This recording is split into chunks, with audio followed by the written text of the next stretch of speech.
Hey, quick trivia for you. Of every town in Connecticut, which do you think are building the most new homes right now per square mile? So is this a trick question where the real answer is some town nobody's ever heard of? Nope, Westport and Fairfield. Okay. That one actually got me. I'm Joe Summa. And I'm Todd Auslander. And today we're talking about why two of our own markets are quietly outbuilding the rest of the state and what that actually means if you're buying or selling in either one. So here's what came out this week. There was an article looking at new home construction across the whole state, and Westport and Fairfield came out on top. Something like 5 newly built homes per square mile, the highest concentration anywhere in Connecticut, at a time when overall home building was slowed down pretty much everywhere else. And I want to be straight with you. The article didn't hand us a tidy explanation for why, so I'm not going to pretend I've got some inside scoop I'm not sharing. That's not how I operate. But having watched these two towns for a long time, my honest read, and this is a read, not a fact, is it's some combination of tear-down lots finally getting used and just less friction to building than you'll find in some neighboring towns. That tracks with what we're seeing on buyer side too.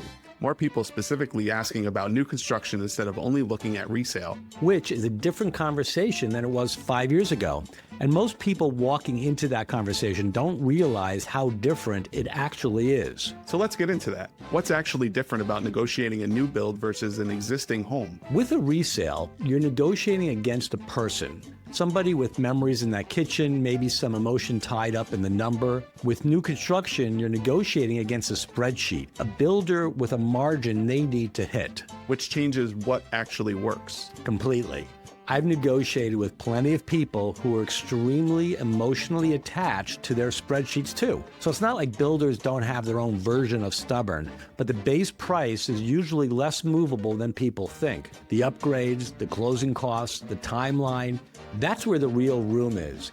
And I watch buyers spend their energy trying to negotiate the one line item that was never going to move while ignoring 3 others that would have. That's the thing you only know from having done it enough times. That's the whole job, honestly. Now flip it. If someone already owns a home in Westport or Fairfield and new construction is popping up around them, what should they actually be thinking about? A couple of things, and they pull in opposite directions. New construction nearby can help your value because it resets what buyers expect to pay in that neighborhood. But it also means your buyer might be cross-shopping your house against a brand new kitchen and a builder's warranty.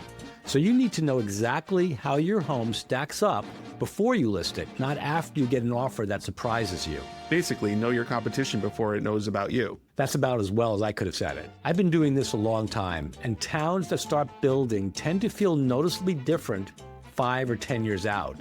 Not better, not worse, different. If either of these towns is on your radar, I'd rather you make that call with real information than a headline you've skimmed. And if you want the actual current numbers for your specific street or a specific builder you're looking at, that's a real conversation, not a search bar. What he said.